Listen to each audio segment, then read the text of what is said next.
इंदौर में जहरीली शराब पीने से एक और युवक की मौत हो गई। उन्होंने 14 दिन पहले सपना बार में शराब पी थी और उसके बाद ही हालत खराब थी तथा इलाज चल रहा था।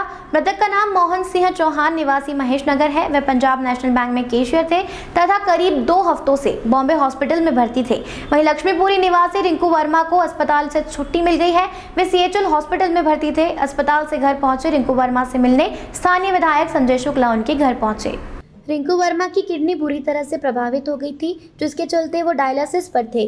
गंभीर रूप से बीमार रिंकू वर्मा आखिरकार बीमारी को मात दे स्वस्थ होकर घर लौट आए। उनसे मिलने पहुंचे विधायक संजय शुक्ला ने इस मामले में अधिकारियों व सरकार को जमकर घेरा। उन्होंने कहा कि बिना अधिकारियों की मिलीभगत के इतना बड़ा नकली शराब का कारोबार संभव नहीं है।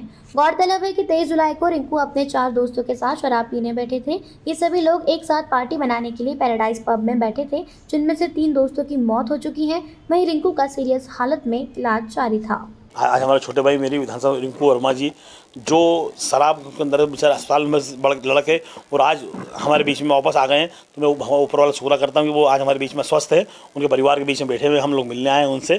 परंतु मैं सरकार से मांग करना चाहूँगा, क्योंकि सरकार के द्वारा जो अवैध शराब और नकली शराब बिक रही है, ये आपके माध्यम से आपके अधिकारियों को, आबकारी विभाग के हों या पुलिस डिपार्टमेंट के लोग, कि उनके माध्यम से ही बिक रही है। क्योंकि कोई सी भी चीज़ बिना अधिकारी के, कर्मचारी के बिना नहीं हो सकता है। तो मैं सबसे पहले कहूँगा उन पर कार्रवाई होना चाहिए और साथ में जितने बड़े जो दारू माफिया उन पर कार्रवाई होना चाहिए। इंदौर शहर में रोज पेपर लिस्ट आ रही है कि 500 लोग कार्रवाई कर दी, 200 लोग कार्रवाई कर दी। वो उन लोग कार्रवाई कर रहे हैं जो बेचारे 1 या 2 पेटी लेकर कहीं ना कहीं कभी बेचते थे या बरसों पुराने बेचते, उन सब पे कार्रवाई उस पर होना चाहिए कि जो माल कहाँ से निकला है, मंदसौर हो या खंडवा हो या इंदौर हो या मतलब भोपाल हो, कहीं से भी निकल रहा है, तो उन पर कार्रवाई होना चाहिए। सरकार उनको बचा रही है, क्योंकि इसलिए बचा रही है कि वो करोड़ों अरबों रुपया वो अपनी पार्टी फंड में देते हैं। तो मैं मुख्यमंत्री जी से मांग करूँगा कि उन पर कार्रवाई होना चाहिए, अधिकारियों को कार्रवाई होना चाहिए। और जो हमारे विधानसभा में इंदौर से नहीं, पूरे प्रदेश के अंदर जो दारू से एक्सपायर हुए उनको कम से कम 25-25 लाख का मुआवजा देना चाहिए, क्योंकि वो सरकार की गलती से हुए। तो सरकार द्वारा ये अवैध शराब बिक रही थी और ये नकली शराब बिक रही थी, तो उन सबको मुआवजा मिलना चाहिए। देखिए, कानून तो पहले ही बना हुआ, इसका मतलब पहले रामराज चल रहा था क्या?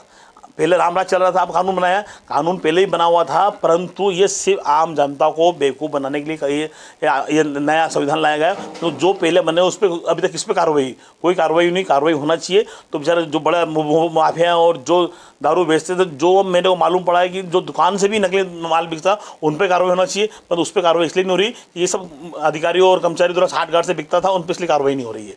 तो मैं चाहता हूँ उन पर कार्रवाई होना चाहिए और ये जो धारा बनाई है तो उसमें तत्काल लागू होगा। सबसे पहले जितने बड़े लोग हैं उन पर कार्रवाई होना चाहिए, तो हम मानेंगे कि आपने कोई कानून बनाया है।